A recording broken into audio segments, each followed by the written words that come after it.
Portanto, ide, fazei discípulos de todas as nações.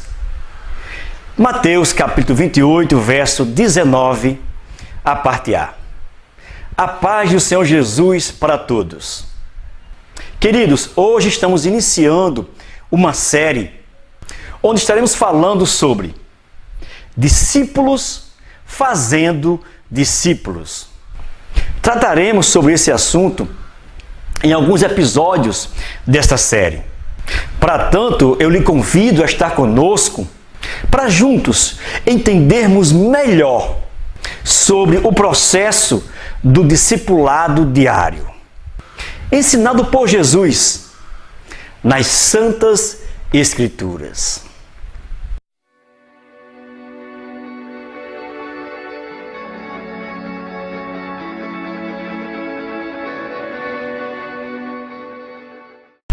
Queridos, Jesus, após ressuscitar, reuniu-se com seus discípulos.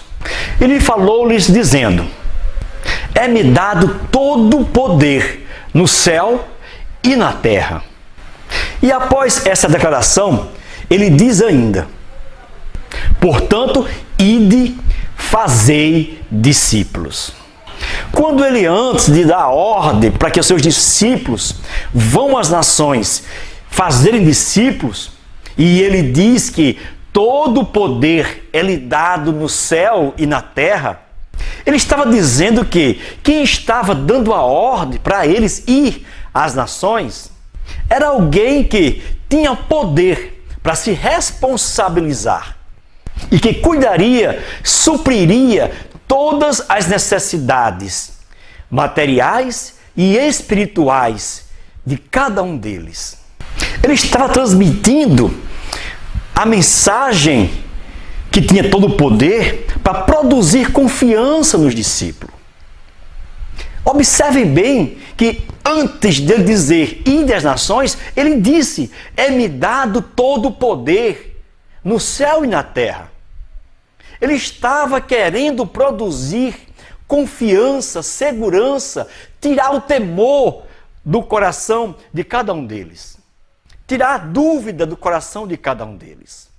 Porque, afinal de contas, agora era o Todo-Poderoso que estava enviando eles e que cuidaria deles. Mas o poder não era para atrair as multidões. O poder não era para comprar seguidores. O poder não era para atrair fãs. O poder não era para manipular as grandes massas. O poder não era para barganhar na formação dos novos discípulos. Não. Embora o poder por si só atraia as grandes multidões, pois o ser humano, pelas suas carências, suas necessidades, é atraído pelo poder. Então, se o poder não era para tudo isso que acabei de falar, para a formação dos novos discípulos, a partir do quê? De qual poder os discípulos iriam fazer novos discípulos? Que poder eles iriam usar? É interessante esclarecer, pois de repente alguém pode pensar que quando Jesus disse eu tenho todo o poder, é-me dado todo o poder no céu e na terra, e diz, portanto, ide fazer discípulos, alguém pode pensar que o poder miraculoso, o poder de cura, o poder sobrenatural é para produzir discípulo. Alguém pode pensar isso.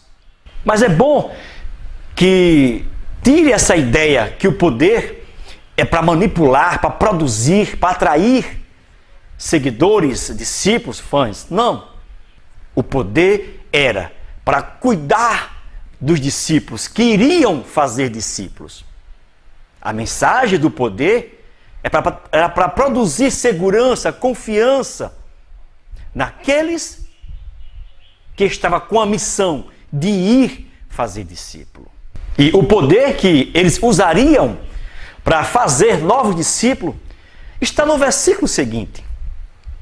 No verso 20, Jesus diz: ensinando a guardar todas as coisas que eu tenho ordenado a cada um de vocês. É isso que diz o versículo seguinte. Vejam que no verso 20, Jesus está dizendo aos discípulos que eles deveriam fazer discípulos a partir do que eles tinham aprendido, a partir dos mandamentos que eles tinham recebido do próprio Jesus. Ou seja, o poder que eles deveriam usar no processo do discipulado seria o poder transformador do Evangelho. Era esse e é esse o poder que devemos usar na formação de novos discípulos, o poder do Evangelho. Pois eles eram testemunha da transformação que há no poder do Evangelho. Eles mesmos tinham sido transformados em verdadeiros discípulos.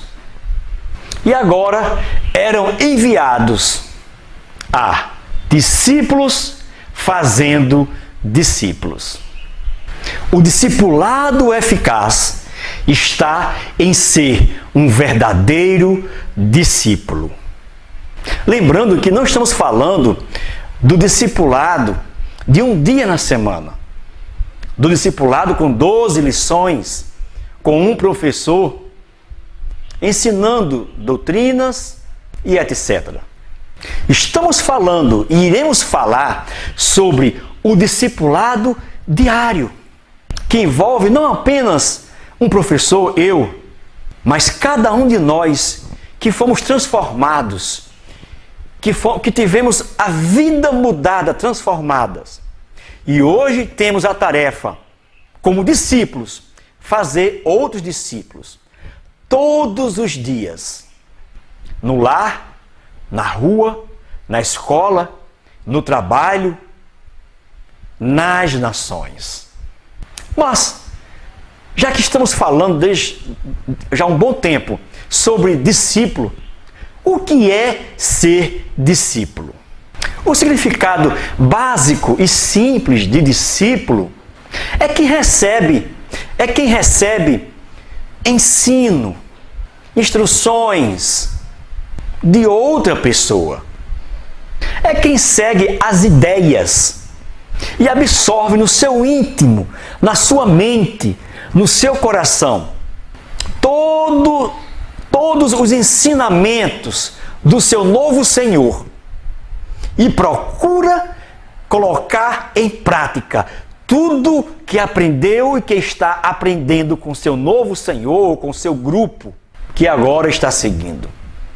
Qualquer um pode ser discípulo de uma outra pessoa, desde que esteja disposto a obedecer, a submeter-se às ideologias, aos ensinos, ao estilo de vida do seu novo Senhor, do seu novo mestre. Por exemplo, alguém pode ser discípulo de um líder político. Alguém pode ser discípulo de um líder de um grande movimento. Discípulo de um grupo desportista e aí absorver todo estilo de vida. Discípulo de um grupo artístico, cantor, ator e etc. E daí o indivíduo passa a absorver o estilo de vida, a cosmovisão, a ideologia e comportamento do seu ídolo, do seu líder, do seu mestre ou do grupo que agora ele pertence.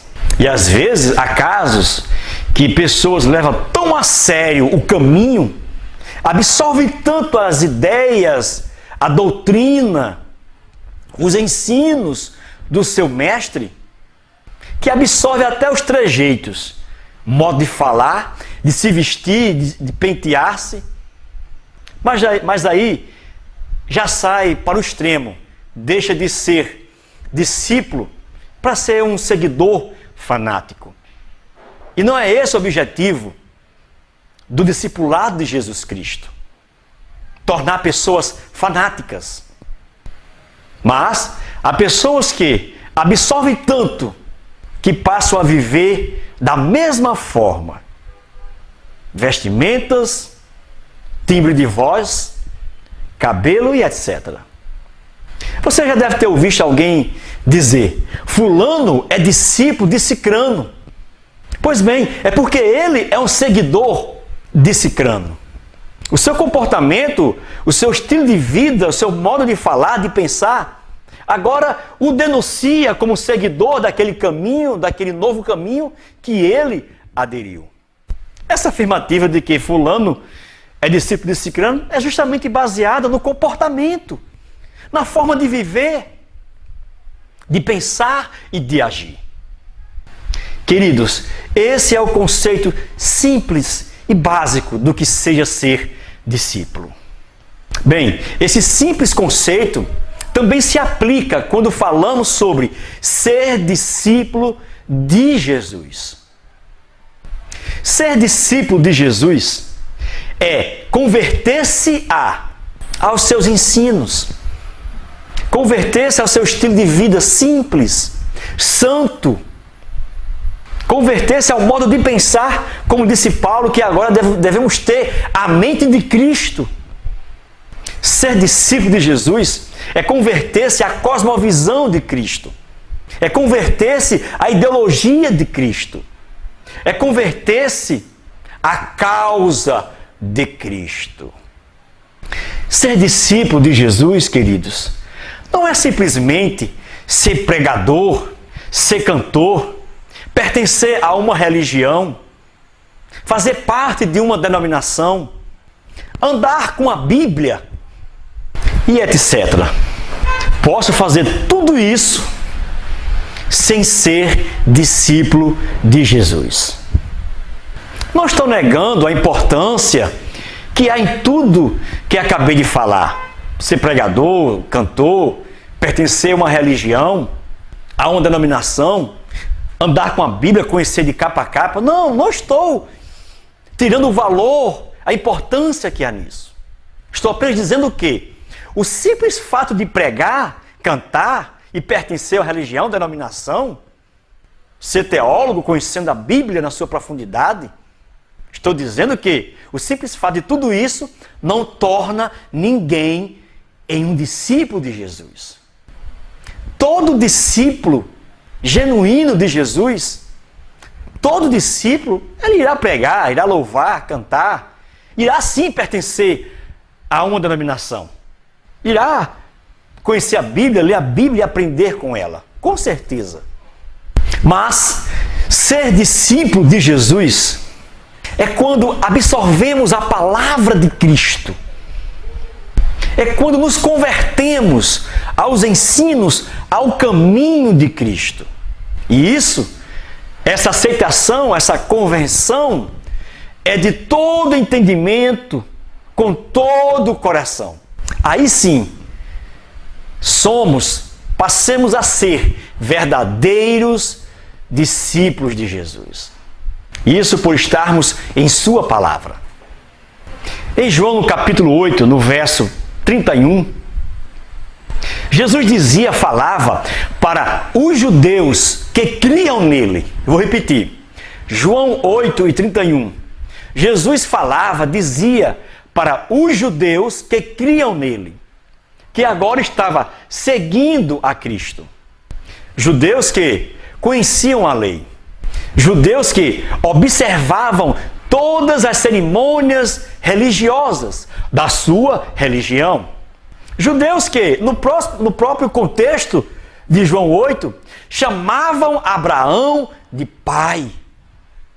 E a aplicação que podemos fazer desse pequeno texto, dessa situação dos judeus com Jesus, que agora criam nele, judeus, e quando falamos de judeus, estamos falando de um povo, de uma nação religiosa.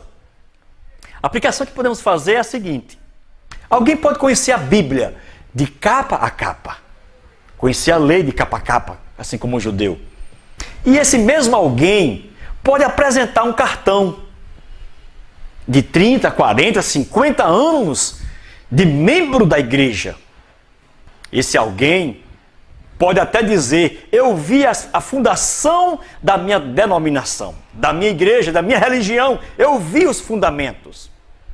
E assim como os judeus diziam que Abraão era o seu pai, esse alguém também pode dizer: eu sou filho, eu sou filha, fulano, cicrano, beltrano. A palavra que podemos dar a essas pessoas é a mesma que Jesus deu para os judeus naquele dia. Se permanecerdes na minha palavra, verdadeiramente sereis meus discípulos. É a mesma palavra que podemos dar para esse alguém. Se você, se eu permanecermos na palavra do Senhor, seremos verdadeiros discípulos de Jesus. Nas entrelinhas desta passagem, desse contexto, podemos entender que se não permanecermos na palavra do Senhor, poderemos ser qualquer coisa. Vejam, nas entrelinhas dessa passagem de João 8:31, nas entrelinhas, podemos entender que, se não permanecermos na palavra do Senhor, poderemos ser qualquer coisa. Pregador, cantor, veterano, ser qualquer coisa, menos ser discípulos de Jesus. Queridos, é nesse nível o discipulado cristão, diário, permanecendo na palavra de Cristo, que tornaremos o nosso discipulado diário, tornaremos eficaz na vida dos novos e dos velhos discípulos. Porque o discipulado é um processo. Discípulos fazendo discípulos. Discípulos gerando discípulos. Dia após dia. É um processo contínuo. Queridos, que o Senhor vos abençoe. No próximo episódio, no segundo episódio, abordaremos sobre as características dos discípulos de Jesus. Muito obrigado pela sua atenção. Muito obrigado pelos minutos que você parou o que estava fazendo, para que junto pudéssemos aprender um pouco mais sobre o processo do discipulado diário. Muito obrigado e até o próximo episódio da série Discípulos fazendo discípulos.